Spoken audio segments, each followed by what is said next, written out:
सभी को जय मसीह की। मैं सभी को जय मसीह की। मैं भोपाल से पास्टर राजा खान। मैं सर्वशक्तिमान परमेश्वर को आज के समय के लिए, सुंदर संगति के लिए हृदय से धन्यवाद देता हूँ।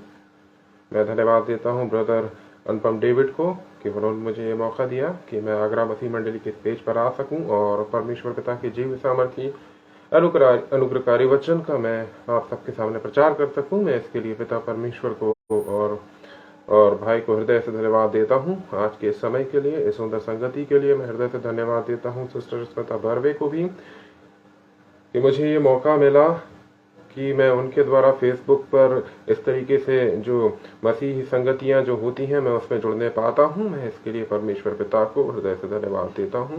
आज के समय और संगति के लिए भी मैं सर्वशक्तिमान पिता का हृदय से मैं धन्यवाद देता हूं। और मैं धन्यवाद देता हूं ब्रदर अनुपम डेविड जी का कि मुझे उन्होंने अपने स्टेज पर आने के लिए मौका दिया, आमंत्रित किया। मैं हृदय से उनका धन्यवाद देता हूं और परमेश्वर पिता से मैं हृदय से प्रार्थना करता हूं कि सर्वशक्तिमान परमेश्वर उन्हें अपने राज्य के सुसमाचार प्रचार के लिए, अपनी महिमा के लिए इस्तेमाल करें। आइए हम अपने सरों को झुकाएंगे और प्रार्थना में जाएंगे।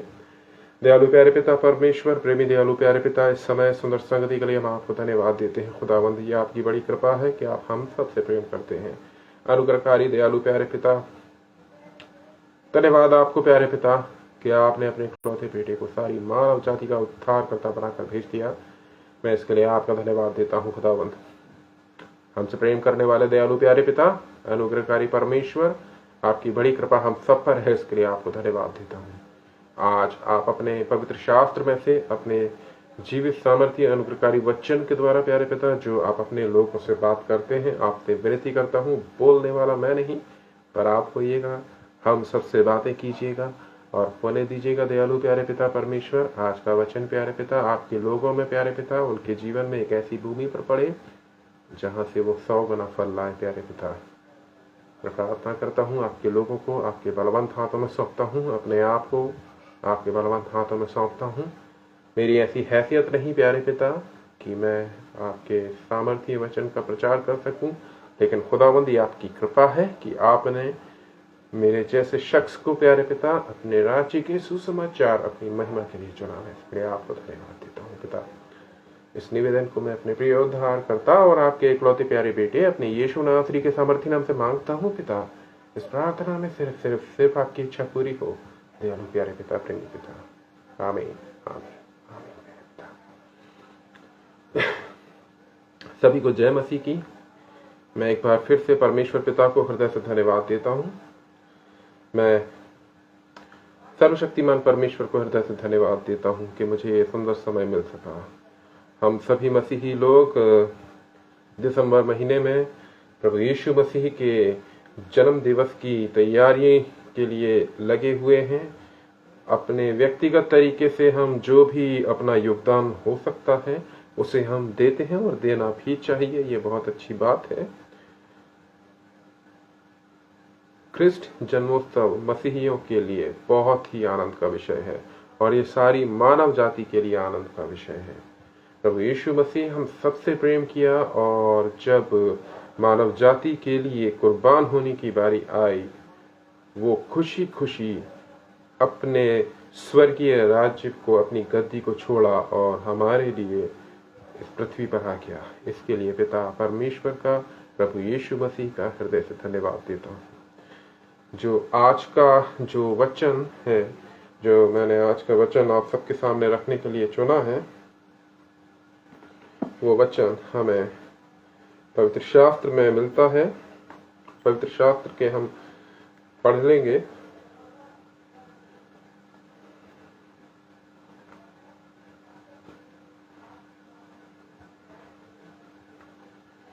मैं यूहन्ना उसका 6वां अध्याय 5000 पुरुषों को खिलाना। हमने इस वचन पर कई बार प्रचार सुना होगा और बहुतों ने इस पर प्रचार किया भी होगा और बाद में भी हम इस पर प्रचार सुनेंगे और शायद हम में से बहुतेरे इस वचन पर प्रचार करेंगे भी। परमेश्वर का वचन हम सबको प्रकाशन देता है, जो हम सब उनको प्रकाशन देता है जो पवित्र शास्त्र को पढ़ते हैं और पवित्र शास्त्र पर मनन करते हैं। पढ़ना और मनन करना दो अलग बात है। जो मनन करते हैं उन्हें परमेश्वर और गहराई से वचन को समझाता है। बाइबल हमें उस रीति से बताती है। इन बातों के पश्चात यीशु गलील के झील के अर्थात तिबरियास की झील के पार गया और एक बड़ी भीड़ उसके पीछे हो ली, क्योंकि जो आश्चर्य कर्म वह बीमारों पर दिखाता था वे उनको देखने थे। बहुत बड़ी भीड़ थी। वो इस बात के लिए पीछे नहीं हुई थी कि ये उद्धार की बातें बताता है, उद्धार की योजनाओं को अपने लोगों के सामने रखता है, बल्कि जो चमत्कार वो करता था वो उस चमत्कार के लिए यीशु के पीछे चला करती थी। भीड़ केवल चमत्कार देखने के लिए यीशु के पीछे चला करती थी। सामर्थ्य और आश्चर्य के अद्भुत योजनाएं और अनंत जीवन की जो बातें हैं उनसे भीड़ का कोई खास लेना देना नहीं था। वचन हमें बताता है, तब यीशु पहाड़ पर चढ़कर अपने चेलों के पास वहां बैठ गया। यहूदियों के फसह का पर्व निकट था। जब यीशु ने आंखें उठाकर एक बड़ी भीड़ को अपने पास आते देखा तो फिलिप्पुस से कहा, हम इनके भोजन के लिए कहां से रोटी मोल लाएं। यीशु ने फिलिप्पुस से इस बात को कहा कि हम इनके भोजन के लिए रोटी कहां से मोल लाएं। देखने वाली बात यह है कि और भी चेले थे जिनसे यीशु कह सकते थे। यहाँ हम ये भी सोच सकते हैं कि शायद फिलिप्पुस उस समय पास में रहा होगा, बाकी चेले कहीं और कुछ और बातों में रहे होंगे। तो मैं आपको बताना चाहूंगा, फिलिप्पुस को यीशु मसीह ने जो बुलाया वो प्रबंध करने के लिए था। यीशु मसीह कभी किसी से ऐसे ही हर कोई बात नहीं करता था। जिसे जो सिखाना मांगता है यीशु मसीह, वो उससे उसी रीति से बात करता है। बाइबल हमें क्या बताती है? यीशु ने फिलिप्पुस से कहा, हम इनके लिए भोजन के लिए कहां से रोटी मोल लाएं। उसने यह बात उसे परखने के लिए कही, क्योंकि वह आप जानता था कि वह क्या करेगा। देखिए, एक बड़ी नॉर्मल सी बात है, यीशु मसीह को कोई भी बात उसके लिए ऐसी नहीं है जो अनजानी हो या आश्चर्यचकित करने वाली हो। यीशु के लिए कोई भी बात ऐसी नहीं है।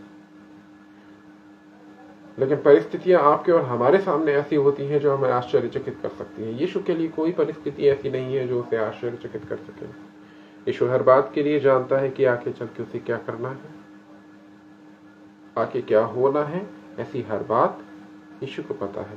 बाइबल हमें ये बताती है कि जब यीशु अपने लोगों से कुछ बात करता है तो उसके लिए मतलब ये नहीं होता कि वो उसे क्या जवाब देने वाले हैं। यीशु जानता है जवाब, उस सवाल का एक्चुअल जवाब क्या है यीशु जानता है, लेकिन वो अपने लोगों को देखना मांगता है। वो फिलिप्पुस को देखना मांग रहा था, प्रबंध करने वाले उस व्यक्ति को देखना मांग रहा था कि ये प्रबंध क्या करता है। वो अपनी बुद्धि लगा रहा था, जबकि वो ये जानता था। आपने पहले वचन में सुना कि भीड़ जो थी बीमारों को चंगा होते हुए देखती थी, तो वो चमत्कार देखती थी। भीड़ को पता था कि ये चमत्कार करने वाला है। फिलिप्पुस इस बात को नहीं समझ पा रहा था। हाँ, भीड़ एक उसके एक छोटे से का मतलब बात के प्रति ही चल रही थी कि इसका चमत्कार हमें देखना है, ये दुष्ट आत्माओं को निकालता है, ये बीमारों को चंगा करता है। भीड़ उसी बात के लिए पीछे पीछे चल रही थी। लेकिन शायद फिलिप्पुस उस समय उस परिस्थिति को भी नहीं देख रहा था। बाइबल हमें क्या बताती है? उसने यह बात उसे परखने के लिए कही, क्योंकि वह आप जानता था कि वह क्या करेगा। फिलिप्पुस ने उसको उत्तर दिया, 200 दिनार की रोटी भी उनके लिए पूरी ना होंगी कि उनमें से हर एक को थोड़ी थोड़ी मिल जाए। अब आप ये देखिएगा कि बाइबल हमें क्या बताती है, 200 दिनार। फिलिप्पुस ने 200 दिनार ही कहा। फिलिपुस उससे आगे भी कह सकता था, पीछे भी कह सकता था, या शायद 200 दिनार की भी कह सकता था, लेकिन उसने एग्जैक्टली 200 दिनार की बात की। यानी कि हम समझ सकते हैं कि उस समय फिलिपुस जो था पूरी भीड़ के भोजन की जो व्यवस्था करनी थी उसके हिसाब से जो काउंटिंग कर रहा था, उस समय शायद उनके पास में 200 दिनार ही थे। और यीशु जानता था कि फिलिपुस के मन में क्या चल रहा है। उसने फिलिपुस को ही बुलाया, प्रबंध करने वाले को ही, जो प्रबंध करने की योजना बना रहा था कि कैसे क्या हो सकता है, क्या हो सकता है, किस रीति से हो सकता है। यीशु ने उसी को अपने पास में बुलाकर उससे पूछा, इनके लिए प्रबंध की क्या व्यवस्था है। उसने कहा 200 दिनार की रोटियां भी कम पड़ेगी। इसका मतलब फिलिपुस के पास 200 दिनार थे और वो उसी में से हिसाब लगा रहा था कि कैसे क्या करना है।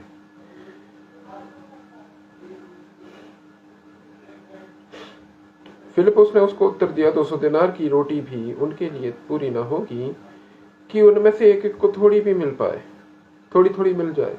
उसके चेलों में से शमौन पतरस के भाई अंद्रियास ने उससे कहा, यहाँ एक लड़का है जिसके पास जौ की 5 रोटी और 2 मछलियां हैं, परंतु इतने लोगों के लिए वे क्या हैं।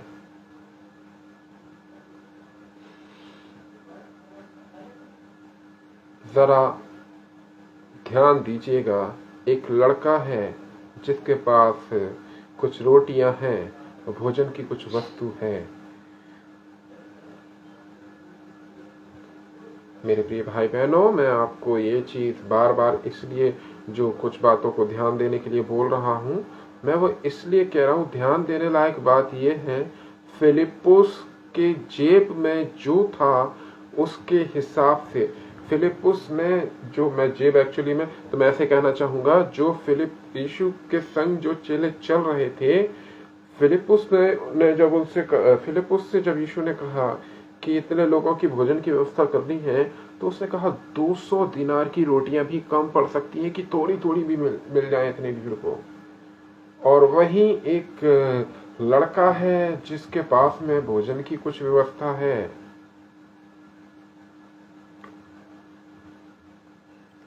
मैं आपको इसका एक बातों से कुछ एक और दृष्टांत से इस बात को समझाना चाहूंगा कि जब मंदिर में दान दिया जा रहा था तो बहुतेरों ने अपनी बढ़ती में से डाला था और एक कंगाल विधवा ने अपनी घटती में से सब कुछ दे दिया था।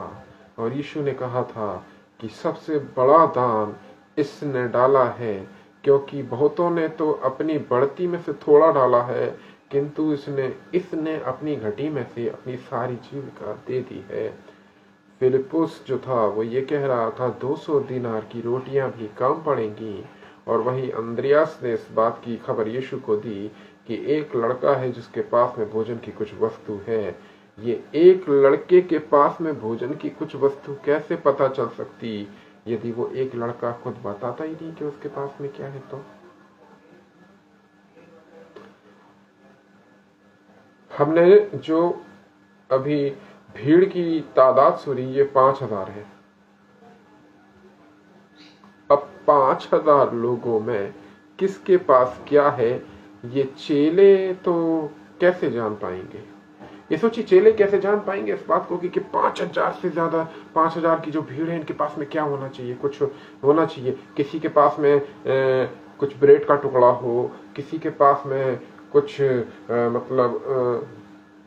कोई बच्चे के पास में कुरकुरे होंगे, किसी बच्चे के पास में चिप्स होंगे, किसी बड़े आदमी के पास में एक टिफिन होगा। ऐसा कैसे पता चलेगा। 5000 की भीड़ में से एक लड़का है जिसके पास में कुछ भोजन व्यवस्था है, यानी कि 5000 की भीड़ में एक बंदा ऐसा है जो सब कुछ अपना देने के लिए तैयार है। जो दान मंदिर में डाला गया, उसमें से यीशु ने कहा एक दान सबसे बढ़कर डाला गया। जो कंगाल विधवा का दान था, उसमें वो सबसे बड़ा दान था, क्योंकि उसने अपनी सारी जीविका डाली थी। और यही फिलिपुस, मैं एक बार फिर से बोलूंगा, फिलिपुस ने कहा 200 दिनार की रोटियां भी कम पड़ जाएंगी, क्योंकि फिलिपुस उस बात को शायद इस रीति से देख रहा होगा, जो जो यीशु और यीशु के लोगों के पास में जो कुछ भी उनके पास में उस समय होगा, जो पैसा उनके पास में या जो कुछ भी जिस भी रीति से लोग हेल्प किया करते थे, तो शायद उस हेल्प को देखकर वो कह रहा होगा कि 200 दिनार है के हिसाब से 200 दिनार की रोटियां भी कम पड़ सकती हैं, जो है उसमें से भी रोटियां कम पड़ जाएंगी। और इधर एक लड़का है जिसके पास में कुछ है, उसे एक लड़के ने सब दे दिया है। बड़ी सोचने की बात यह है, अंद्रियास ने जब यीशु को बताया, मैं आपको इस चीज को इससे फिर से मैं इस बात पर ले जाना चाहूंगा। अंद्रियास ने यीशु को क्या बताया कि एक लड़का है जिसके पास में कुछ खाने की भोजन व्यवस्था है। मैं आपको बताना इसलिए चाह रहा हूँ क्योंकि जो भोजन व्यवस्था उस लड़के के हाथ में थी, वो पहले अपने मन से ही लोगों को बांट चुका था। वो अपने मन से पहले लोगों को वो डिस्ट्रीब्यूट कर चुका था। किसके खाते में कितना आ रहा है, एक तिनका आ रहा है, टुकड़ा आ रहा है, या टुकड़े से भी छोटा नाखून के बराबर का हिस्सा आ रहा है, कुछ भी आ रहा है, उससे मतलब नहीं था। वो पहले मन से तैयार था देने के लिए, माइंड प्रिपेयर था उसका कि उसे देना है, इसलिए पहले मन से पहले वो दे चुका था। और उसके बाद में ही फिर उसने उस जो जरिया था, उस जरिए को वो खबर की। 5000 लोगों को वो कैसे बांटेगा, वो कैसे अपने हाथ के खाने को 5000 लोगों तक पहुंचाएगा, और लोग क्या खाएंगे। मे भी कोई वो जब भाई कहे तेरा झूठा है या पता नहीं तेरे घर में किसने कैसा बनाया था, है इतनी दूर से चले चले आ रहे हैं, रास्ते में तू कहीं बैठा होगा, डब्बा खोला होगा, हवा लग गई होगी, कीड़े बैठ गए होंगे, मक्खी बैठी होगी उसमें, तू ऐसा कैसे खिला रहा हम लोगों को। शायद ये बात भी हो सकती होगी। पहले मन से उसने उस भोजन को लोगों में बांट दिया था। फिलिपुस मन से ही वो 200 दिनार नहीं निकाल पा रहा था कि बात की बात में देखी जाएगी, पहले 200 दिनार की रोटियां तो लोगों में बंटवाई जाएं। यीशु से कहता प्रभु 200 दिनार तो हैं। वो ये कह सकता था प्रभु 200 दिनार तो हैं, तो क्या करें, पहले उनकी रोटियां मोल ले लें, है फिर बाद में देखते हैं। लेकिन उसने कहा कम पड़ जाएगी। और यहाँ पे एक लड़का है जो पहले मन से दे चुका है।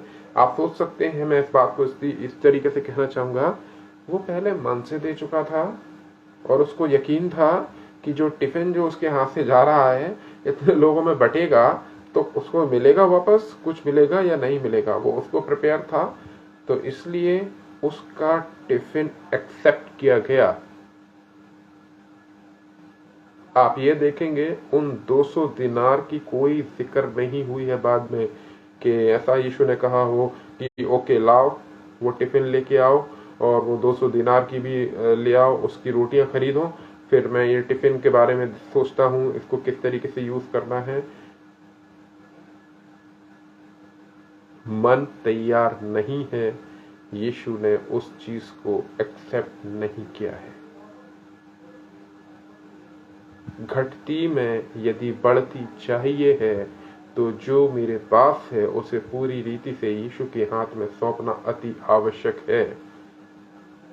अब इसका मतलब ये नहीं कहा जा सकता कि मैं फाइनेंशियली तौर पे यीशु को वो कर देता हूँ कि बाइबल में तो ये लिखा है कि जो हाथ में दिया गया यीशु के वो आशीषित हुआ, तो मैं फाइनेंशियली तौर पे अपना फाइनेंस का जरिया यीशु के हाथ में रख देता हूँ, उसमें प्रॉफिट होगा तो मैं जरूर शेयर करूंगा।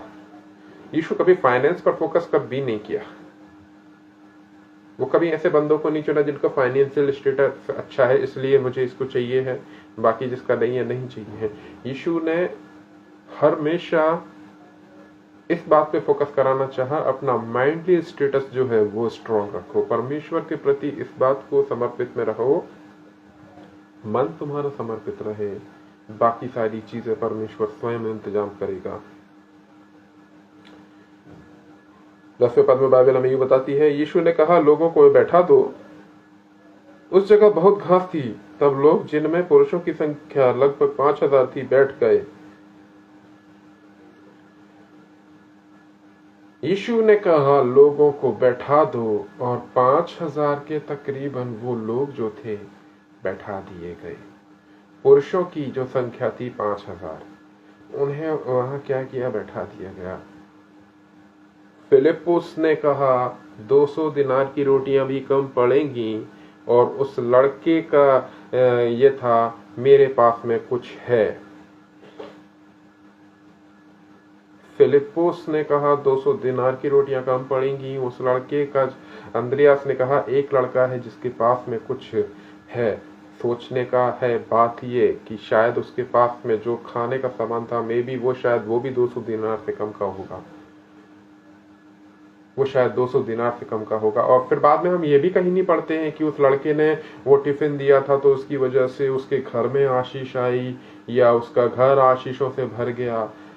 मे भी हुआ होगा, लेकिन हम उसको फिर बाद में ऐसे नहीं पढ़ते। लेकिन यीशु के मैं बताना चाहूंगा कि जब सोच को अलग रख कर, अपने जो काउंटिंग वाले माइंड को उसको अलग रख कर, जब उस लड़के ने इस भोजन को यीशु के हाथ में दिया, वो आशीषित हुआ, वो भोजन आशीषित हुआ। मेरा कहने का मतलब ये है, 200 दिनार पे फिर से जाऊंगा। फिलिप्पुस 200 दिनार की काउंटिंग कर कर भी सोच रहा था कि ये कैसे होगा, ये कैसे होगा, ये कैसे होगा। शायद वो इस तरीके से सोच रहा होगा। और यीशु ने उसी बात को देखते हुए उसको बुलाया और उससे कहा कि कैसे व्यवस्था करनी है, व्यवस्था कैसी करनी है, क्या सोचते हो फिलिप्पुस? उसने कहा 200 दिनार की भी रोटियां कम पड़ सकती हैं, किसी को एक एक टुकड़ा भी ना मिलेगा। मैं फिर से कहना चाहूंगा, फिलिप्पुस ने एग्जैक्टली 200 दिनार कहा था। इसका मतलब यीशु के चेलों में जो चेला अपने पास में थैला रखता था जिसमें कि सारा जो कि फंड था वो रहता था, तो वो शायद 200 दिनार ही था। मैं फिर से इस बात को कहना चाहूंगा कि ये मंदिर में डाली गई विधवा के, उस कंगाल विधवा के दान के बाद को हम यहाँ पर देख सकते हैं कि बहुतों ने अपनी बढ़ती में से डाला, लेकिन उसने अपनी घटती में से सारी जीविका को डाला। यीशु ने कहा इसने सबसे बड़ा दान डाला है। जब फिलिप्पुस ने कहा कि 200 दिनार की रोटियां भी कम पड़ेंगी, तब कहीं से अंद्रियास आया और उसने क्या कहा? अंद्रियास ने ये कहा कि एक लड़का है जिसके पास में खाने का कुछ सामान है। उस 200 दिनार की बात को यीशु ने माइंड भी नहीं किया, उसकी कोई वैल्यू भी वहां नहीं समझी। यीशु ने कहा उस लड़के को ले आओ, जो है उसके पास में उसको ले आओ। आशीष के लिए उस भाग को चुन लिया गया था। 5000 पुरुष और स्त्रियों की काउंटिंग तो अलग ही थी, उन सब के लिए वो डिब्बा आशीषों की वजह बन चुका था। उस समय वो डब्बा, वो लड़के का भोजन उनके लिए आशीषों का पैगाम लेकर आ चुका था। भीड़ थकी मांदी थी, भूखी थी, है, शारीरिक रूप से उसको भोजन की आवश्यकता थी, शरीर दुर्बल था, शरीर को भोजन की आवश्यकता थी। कहां से आएगा? एक लड़का है, एक है जिसके पास में कुछ है। यीशु ने कहा ले आओ। तो मेरे प्रिय लोगों, बाइबल हमें इस रीति से बताती है कि जब मसीहियत में आगे बढ़ा जाता है तो इस बात को कभी भी नहीं देखना चाहिए कि मेरे पास क्या है। देखना इस बात का है कि जो बढ़ा सकता है, जो मेरे पास में है, क्या वो जो उस बात को बढ़ा सकता है उसके हाथ में है या नहीं है। फिलिप्पुस, मैं फिर से फिलिप्पुस पे आना चाहूंगा। फिलिप्पुस ये कह सकता था 200 दिनार की रोटियां हैं, हम उन 200 दिनार की रोटियों को ले लेते हैं और फिर देखते हैं। मैं फिर से इस बात पे कहूंगा आपको, फिलिप्पुस ने जिस तरीके से कहा कि 200 दिनार की रोटियां हैं, मैं आपको कहूंगा सोचने का मतलब ये था कि यदि हम 200 दिनार की रोटियां ले भी लेते हैं तो वो बर्बाद हो जाएगा पैसा, क्योंकि इतने सारे लोगों में कुछ मिलेगा नहीं और 200 दिनार की रोटियों का भी कोई वैल्यू नहीं होगा, तो वो 200 दिनार खर्च करने का भी कोई मतलब नहीं है। मैं आपको इसी शब्द को 2-3 तरीके से बोल चुका हूं, क्योंकि मैं चाहता हूं कि उस पर व्यक्तिगत फोकस करें आप और इस बात को समझें कि एक लड़का है जो 5,000 के लोगों के लिए भोजन व्यवस्था करना चाहता है, और एक वो है जो यीशु के संग रहता है, यीशु के संग लोगों के बीच में आता जाता है, और वो ये नहीं समझ पा रहा है कि करने वाला तो यीशु है, पर उस कार्य के लिए तैयार कौन होना चाहता है। बर्तन को भरने वाला तो यीशु है, बस वो बर्तन कौन बनना चाहता है जिसको यीशु भरे, और वो बर्तन फिर दूसरों के सामने सर्व किया जाए। फिलिपुस ने अपना दिमाग लगाया और कहा 200 दिनार की रोटियां भी कम पड़ जाएंगी। अंद्रियास ने जवाब दिया। अंद्रियास आकर बोलता है, एक लड़का है जिसके पास में भोजन की व्यवस्था है। मैं कहूंगा वहां वो बच्चा फिलिपुस की योजना, फिलिपुस के दिमागी कैलकुलेशन से बहुत आगे बढ़ गया, क्योंकि वो उस बर्तन की तरह बन गया कि जिस समय वो आशीष लोगों के सामने 5000 लोगों के सामने परोसी गई, वो उस बर्तन में बदल गया कि कैसे ये खाने की व्यवस्था हुई, ये भोजन की व्यवस्था कैसे हुई। एक लड़के के पास से हुई और फिर उसको आशीषित कैसे किया गया, इतने लोगों में कैसे कन्वर्ट बदल दिया गया। भाई कैसे कन्वर्ट हो गई, भाई पता नहीं। यीशु के हाथ में गई और यीशु ने परमेश्वर से मांग लिया और कैसे वो थोड़ा सा सामान, वो थोड़ी सी रोटियां बढ़ती चली गई, वो भोजन बढ़ता चला गया। कैसे हुआ ये? ऐसे हुआ, करना यीशु को था। यीशु पहले से योजना में बैठा था, लेकिन वो बर्तन कौन तैयार होना चाहता था, वो बर्तन किसका था, वो बर्तन किसने अपने आप को तैयार किया था। वो जो छोटा लड़का था वो तैयार था। परिस्थिति का प्रॉफिट उठा लिया उसने, सिचुएशन का फायदा उठा लिया उसने। मैं आपको ये चीज ऐसे बताना चाहूंगा। उस लड़के ने अपनी भूख को सेक्रीफाइस किया। मैं आपको इस तरीके से बताना चाहूंगा। चाहता तो बच्चा था तो कहता भाई मैं खाऊंगा कि इनको खिलाऊंगा, है थोड़ा और पीछे चला जाता हूं, मैं खा के आ जाता हूं, नहीं तो पता चला ये लोग भी खा लेंगे। नहीं, लेकिन एक बात आई, अंद्रियास के पास में एक बात कही क्या है। अंद्रियास ने कहा कि देखो एक लड़का है, यानी कि उस लड़के ने अपने आप को जाहिर किया कि मैं हूं। यीशु ने कहा कोई योजना है? हजारों की भीड़ में से एक आवाज आई, मैं हूं। यीशु ने पूछा कुछ व्यवस्था है? एक आवाज आई, मैं हूं। भूखे रह सकते हो सबके लिए? शायद मेरे खाने से किसी का थोड़ा बहुत तो भला हो जाएगा, मैं रह सकता हूं। यीशु ने कहा उस भोजन को लेके आओ। आप ये देखिएगा, जो चेलों के पास में था, यीशु ने उसको नहीं चुना, लेकिन जो चेलों के हाथ में आया वो यीशु ने चुना। बाइबल हमें क्या बताती है? 10वें पद में लिखा है, यीशु ने कहा लोगों को बैठा दो, और बहुत घास थी उस जगह, बहुत घास थी। लोग जिनमें पुरुषों की संख्या लगभग 5000 थी बैठ गए। 12 पद कहता है, 11 पद में लिखा, तब यीशु ने रोटियां ली और धन्यवाद करके बैठने वालों को बांट दी, और वैसे ही मछलियों में से भी जितनी वे चाहते थे बांट दी। जब वे खाकर तृप्त हो गए तो उसने अपने चेलों से कहा, बचे हुए टुकड़े बटोर लो कि कुछ फेंका ना जाए।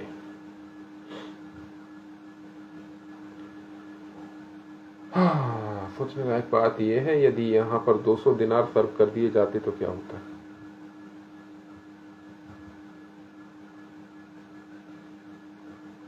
फिलिपुस का दिमाग था 200 दिनार भी यदि लगा देंगे तो कुछ भी नहीं बचेगा, कुछ भी नहीं बचेगा। पर कहीं एक लड़के का दिमाग मन में यह था कि शायद किसी का तो भूख मिटेगा, शायद किसी का तो भूख मिटेगा। बाइबल का परमेश्वर कभी भी अपने लोगों के किए हुए श्रम को व्यर्थ में जाने नहीं देता है। मेरा और आपका परमेश्वर कभी भी किसी भी ऐसे प्रयास को जो परमेश्वर के लिए, परमेश्वर के कार्यों के लिए किए जाते हैं, वो कभी भी बेकार नहीं जाते हैं, क्योंकि उन पर निगरानी खुद परमेश्वर रखता है। उन पर निगरानी खुद परमेश्वर रखता है, और जिस कार्य पर निगरानी परमेश्वर रखता है और जिस कार्य को यीशु मसीह करता है, वो किसी रीति अधूरा नहीं रहता है। खुशकिस्मत वो होता है कि जब यीशु किसी कार्य के लिए योजना तैयार करे तो कोई है। फिलिपुस ने कहा 200 दिनार कम पड़ेंगे, पर एक लड़का है जिसके पास में कुछ भोजन व्यवस्था है। तो मैं आपसे इस बात को इस तरीके से कहना चाहूंगा कि अपने जीवन में इस बात को व्यक्तिगत तौर पर एक स्थान दें कि जब कभी भी मसीह की आवाज हो कि क्या कोई व्यवस्था है, क्योंकि बाइबल बताती है 6वें पद में हमें, उसने यह बात उसे परखने के लिए कही क्योंकि वह आप जानता था कि वह क्या करेगा। जब आपके और मेरे जीवन में मसीह कुछ योजना देता है तो स्पष्ट रखें कि उसे पता है कि वो क्या करना चाहता है। लेकिन जब सवाल हो तो पहले खुद को इस बात के लिए तैयार कर लें। बाइबल क्या बोलती है? यीशु ने अपनी आंखें उठाकर एक बड़ी भीड़ को अपने पास आते देखा तो फिलिप्पुस से कहा, हम इनके भोजन के लिए कहां से रोटी मोल लाएं? कहां से रोटी मोल लाएं? मैं आपसे इस बात को फिर से कहना चाहूंगा कि जब परमेश्वर किसी योजना को तैयार करता है तो वो पूरी होती है। हमारा और आपका सौभाग्य इस बात में होता है कि उस योजना में मैं और आप इस्तेमाल किए जाते हैं। तो यदि हम सोचें कि आज नहीं, अभी नहीं, तो ये योजना तो पूरी होगी, जो योजना है वो पूरी होगी, लेकिन उसकी आशीष फिर किसके खाते में जाती है? वो परमेश्वर नहीं, वो हम और आप डिसाइड करेंगे। क्योंकि योजना पहले फिलिप्पुस के पास में सुनाई गई थी कि कैसे इंतजाम करना है। वो लड़का तो कहीं और था, वो बच्चा तो कहीं और था भीड़ में, है? फिलिप्पुस तो दिमाग लगा लिया था 200 दिनार की रोटियां भी कम पड़ जाएंगी, और शायद एक बच्चा इस बात को महसूस कर रहा था कि जैसे मुझे भूख लग रही है वैसे सबको भूख लग रही होगी। प्रभु यीशु मसीह बच्चों को क्यों पसंद करता है? क्योंकि बच्चे यदि किसी से प्यार करते हैं तो सामने से करते हैं, दिखा के करते हैं, और यदि गुस्सा होते हैं तो दिखा कर ही गुस्सा होते हैं, पीछे नहीं दिखाते कि मुझे नहीं मिलना। छोटे छोटे बच्चे, गोद के बच्चे कभी भी किसी ऐसे व्यक्ति के पास नहीं जाना पसंद करते जिसे वो नहीं जानते। आप भले ही उस व्यक्ति को पहले वो कितना ही आपके लिए क्लोज रहा हो, बहुत पुराना व्यक्ति रहा हो, शायद वो आपसे बड़ा एजेड भी रहा होगा और उसने आपको अपनी गोद में कभी खिलाया होगा, आप खुद चाहेंगे कि आपका बच्चा इस व्यक्ति के पास जाए, इसके गोद में जाए, क्योंकि मैंने भी अपने जीवन का एक बहुत सुनहरा हिस्सा इस व्यक्ति की जीवन, इसकी गोद में बिताया है। बच्चा नहीं जाएगा क्योंकि वो उसे नहीं जानता। हम समझाएंगे, बेटा थोड़ी देर तो रहे, और प्रयास कई बार ये भी होगा कि खुद भी खड़े हो जाएंगे ताकि बच्चा थोड़ी देर के लिए अपने आप को सहज महसूस करे। लेकिन फिर भी हम देखते हैं यदि बच्चा नहीं जानता तो वो गोद में नहीं रहता, वो कुछ भी प्रयास करेगा, रोएगा, चिल्लाएगा, अपने माँ बाप के पास वापस आएगा। फिलिप्पुस ने दिमाग लगाया, 200 दिनार कम पड़ जाएंगे, यानी 200 दिनार की रोटियां ले भी ली तो दिनार तो जाएगी, एक की भी भूख नहीं मिटेगी, है ना? सब भूखे रहेंगे, पैसा खत्म हो जाएगा, है? प्रभु क्या करें? और कहीं से एक योजना आ रही है, एक लड़का है जिसके पास में कुछ है। फिर से बोलूंगा, इस बात को मैं फिर से बोलूंगा, अंद्रियास के पास वो बात पहले नहीं गई कि कोई बच्चा है जिसके पास में एक भोजन की कुछ व्यवस्था है। वो भोजन पहले ही से उस बच्चे ने अपने मन से भीड़ को बांट दिया था, अपने मन से ही तैयार था वो कि कैसे ना कैसे मेरा ये चीज लोगों के लिए इस्तेमाल हो जाए। आपको इस बात के लिए अपने जीवन में प्रिपेयर रहना है, ये मेरे लिए भी है और ये आपके लिए भी है। जब मसीह की कोई योजना हमारे जीवन के पास में आती है कि ये कैसे तैयार होनी है, कोई है, तो अपना दिमाग नहीं लगाना है कि इसके लिए तो इतना खर्चा होगा, या इसके लिए वो चीज करनी होगी, या इसके लिए प्रभु ऐसा कैसे हो सकता है, ये कैसे हो सकता है। कहीं ऐसा ना हो हजारों की भीड़ में से एक आवाज कहीं और से आ जाए कि मेरे पास कुछ है। आप याद रखिए, यदि वो आवाज फिर आ गई तो बाइबल क्या कहती है? यीशु ने उसे बुला लिया था। उसने फिलिप्पुस से नहीं कहा कि ठीक है फिलिप्पुस तुम जाओ, उससे वो खाना लेके आ जाओ, है ना?